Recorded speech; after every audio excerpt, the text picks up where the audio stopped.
El típico socialista de hoy no es como el de antes, un sindicalista que quiere salarios más altos, sino que es una ecofeminista transexual que marcha en manifestaciones de Antifa y de Black Lives Matter y que arroja bloques de cemento a sus oponentes políticos.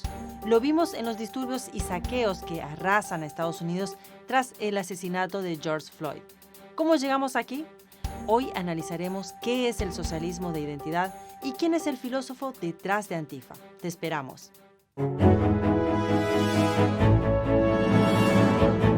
Bienvenidos al Descubierto, soy Elina Villafañe.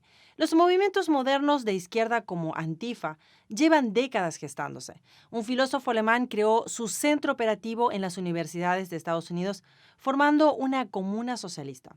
Hoy te contamos quién es esta persona y también vamos a exponer su agenda, gracias al análisis del investigador Denis D'Souza, quien ha tenido una destacada carrera como escritor, investigador e intelectual público.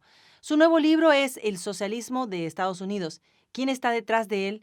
¿Por qué es malo? ¿Cómo detenerlo? Pero antes te invito a suscribirte a La Gran Época, darle me gusta y activar el botón de notificaciones para que te sigas informando con la verdad. D'Souza hace un análisis sobre cómo se originó la transformación del movimiento socialista que vemos hoy, sobre todo en los últimos disturbios, y quiénes forman parte de esta izquierda socialista y cuáles son sus propósitos. La izquierda socialista de hoy cuida menos de la explotación de los trabajadores por parte de la burguesía y se preocupa más por la raza, el género y el conflicto transgénero de las políticas de identidad. D'Souza lo llama socialismo de identidad. Los socialistas de hoy quieren un Estados Unidos que integra a los grupos que considera excluidos anteriormente. Pero lo curioso es que excluye a los grupos que ya estaban incluidos. Por ejemplo, el escritor Rod Dreher escribe: si eres blanco, hombre, heterosexual y religiosamente o socialmente conservador, no hay lugar para ti en la izquierda progresista. Por el contrario, ahora debería esperarse que en la sociedad las personas como tú tengan que perder su trabajo e influencia. Entonces, para los socialistas de identidad y para la izquierda en general, los negros y latinos están dentro, los blancos quedan fuera. Las mujeres están dentro, pero los hombres quedan fuera. Los gays, bisexuales, transexuales junto con otros tipos más exóticos están dentro. Los heterosexuales quedan fuera. Los ilegales están dentro, pero los ciudadanos nativos quedan fuera. Uno puede pensar que todo esto es parte de la política de inclusión, pero para los de izquierda no es simplemente incluir, sino también excluir. ¿Cómo llegamos aquí? D'Souza considera que para comprender el socialismo de identidad debemos conocer al hombre que descubrió cómo unir todo esto, Herbert Marcuse. Marcuse, un filósofo alemán de ascendencia judía, escapó de Alemania previo al ascenso nazi. Y luego de periodos en Columbia, Harvard y Brandeis, Marcuse se mudó a California, donde se unió a la Universidad de San Diego y se convirtió en el gurú de la nueva izquierda de los años 60. Marcuse influyó en toda una generación de jóvenes radicales. Instó a los activistas de la década de 1960 a apoderarse de los edificios y derrocar la jerarquía dentro de la universidad. Una especie de primer paso para fomentar la revolución socialista en Estados Unidos. Y curiosamente fue Ronald Reagan, quien era el gobernador de California, que hizo despedir a Marcuse. Pero aún así pudo retener su influencia sobre los radicales de la época. Por supuesto, no creó las fuerzas del socialismo de identidad, pero vio quizás antes que nadie cómo podrían formar la base para un socialismo nuevo y viable dentro de Estados Unidos. Para D'Souza, ese es el socialismo con el que estamos lidiando ahora. Para comprender el problema al que se enfrentaba Marcuse, tenemos que volver a la época de Marx. Muchos piensan que Marx era como un activista que buscaba organizar una revolución obrera, pero en realidad Marx decía que no se tenía que hacer nada para causar la revolución socialista. El punto de vista marxista lo resume muy bien uno de sus seguidores alemanes, Karl Kautsky. Él escribió: nuestra tarea no es organizar la revolución, sino organizarnos para la revolución. No es para hacer la revolución, sino para aprovecharla. Pero, ¿qué sucede cuando la clase trabajadora está demasiado segura y contenta para rebelarse? Entonces Lenin lo resolvió reuniendo un colectivo profesional de revolucionarios. Si la revolución no iba a ser hecha por la clase trabajadora, insistió que tendría que ser hecha por ellos.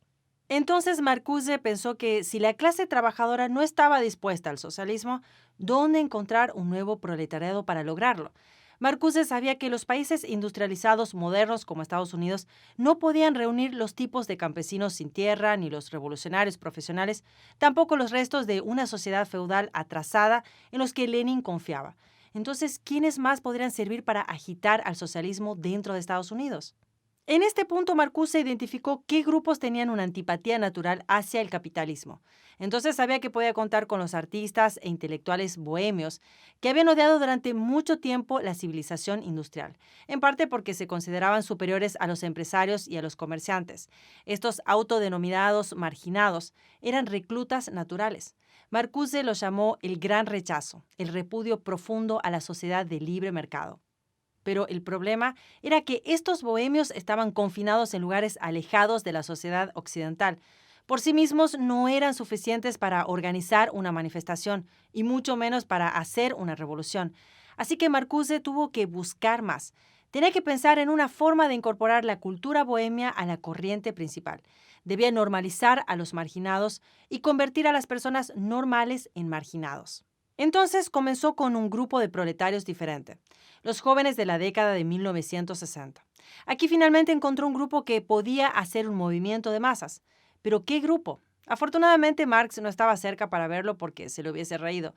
Pensar que Avi Hoffman, Jerry Rubin o quizás Mario Savio, ¿cómo podrían estas personas completamente ajenos a los problemas del mundo real y centrados neuróticamente en sí mismos, en sus drogas, sus vidas sexuales y en su música, servir como las tropas de choque de la revolución? Marcuse dijo que había que elevar la conciencia de estos jóvenes. Los estudiantes ya estaban algo enajenados con la sociedad en general. Vivían en estas comunas socialistas llamadas universidades. Como los estudiantes daban por sentado sus comodidades, eran desagradecidos y despreciaban a sus padres, en lugar de apreciar los sacrificios hechos para ellos, buscaban algo más, una forma de realización personal que fuera más allá de la realización material. Entonces, Marcuse aquí reconoció que ellos podían ser parte del socialismo. Quizás había una manera de instruirlos sobre la opresión y llevarlos hacia el descontento político. Por supuesto, tomaría un poco de trabajo convertir a estos estudiantes egoístas y arrogantes en activistas con conciencia social. Pero para la increíble suerte de Marcuse, los años 60 fueron la década de la guerra de Vietnam y los estudiantes podían ser reclutados. Por lo tanto, tenían razones egoístas para oponerse a la guerra. Pero este egoísmo podría aprovecharse, enseñándoles a los estudiantes que no eran unos cobardes esquivadores, sino que eran nobles resistentes, que formaban parte de una lucha global por la justicia social. De esta manera, el remordimiento de conciencia se podría reducir en nombre del activismo de izquierda. Bien, ahora tenemos a los jóvenes. ¿A quién más se podría encontrar? Marcuse buscó en Estados Unidos y encontró, además de los estudiantes, 3 grupos listos. El primero fue el movimiento Black Power, unido al movimiento de derechos civiles. Lo ideal de este grupo, desde el punto de vista de Marcuse, es que no se tendría que instruir en el arte de quejarse, porque los negros tenían quejas que databan de siglos atrás. Como consecuencia, este era un grupo nuevo que estaría en contra del status quo. La gente solo tenía que identificar al capitalismo como el status quo para que así el grupo nuevo estuviera a favor del socialismo. Así los negros se convertirían en la clase trabajadora y los blancos en la clase capitalista. La raza en este análisis toma el lugar de clase. Así es como aparece el afrosocialismo. Y desde aquí tenemos un paso corto hacia el socialismo latino o cualquier otro tipo de socialismo étnico. Otra fuente emergente de descontento fueron las feministas. Marcuse reconoció que con una conciencia efectiva se les podría enseñar a verse a sí mismas como el proletariado oprimido. Esto, por supuesto, requeriría otra transposición marxista. Las mujeres ahora serían vistas como la clase trabajadora y los hombres como la clase capitalista. En este caso, la categoría de clase ahora cambiaría a género.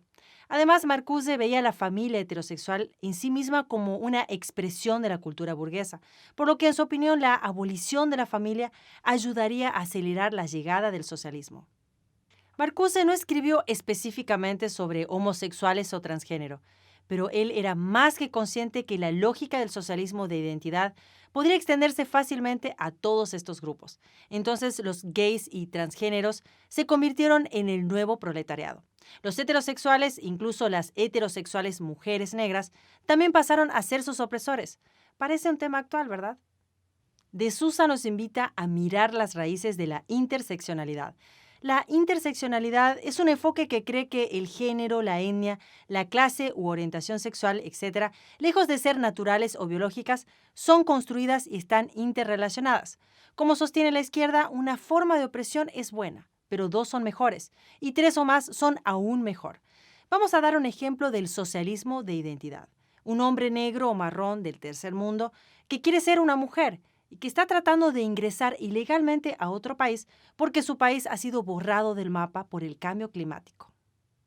Marcuse no sabía sobre la interseccionalidad, pero él sí reconoció al movimiento ambiental como una oportunidad para restringir y regular al capitalismo. Reconoció que movilizar a todos estos grupos, los estudiantes, los ambientalistas, los negros, las feministas, los homosexuales, etcétera, llevaría tiempo y requeriría una gran conciencia o reeducación.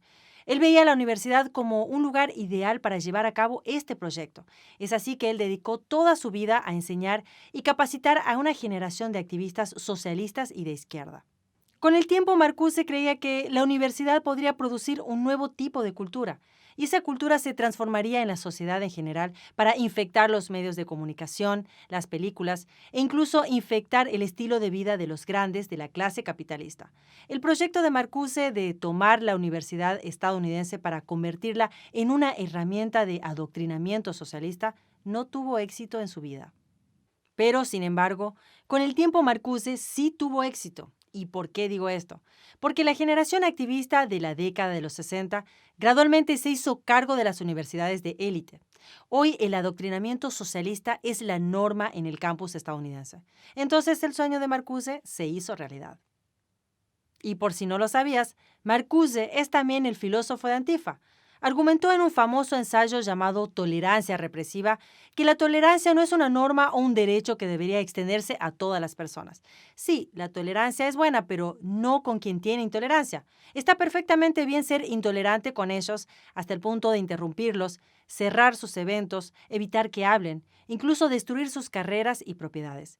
Marcuse no usó el término enemigo, pero inventó el argumento de que es legítimo odiar a los que odian. Para Marcuse no había límites para desacreditar y arruinar a esas personas. Quería que la izquierda los derrotara por cualquier medio necesario. A pesar que ahora el mundo es bastante diferente de los años 60, hay muchas cosas que parecen curiosamente familiares. Para De Souza, cuando se trata de identificar al socialismo, todavía estamos viviendo el legado de Marcuse. Y aquí termina nuestro episodio. Ahora comprendemos con más claridad a qué tipo de opresión interna apelan los movimientos de izquierda como Antifa para cooptar nuevos militantes. Esperamos tus comentarios y antes de despedirme te recomiendo otro video de nuestro canal, Cómo el comunismo destruye a la familia. Si te gusta nuestro trabajo y quieres apoyar nuestro periodismo con información verdadera, puedes hacer una donación del valor de una taza de café a nuestro equipo a través del enlace que está en la descripción del video. Muchas gracias por acompañarnos y nos vemos en el próximo programa.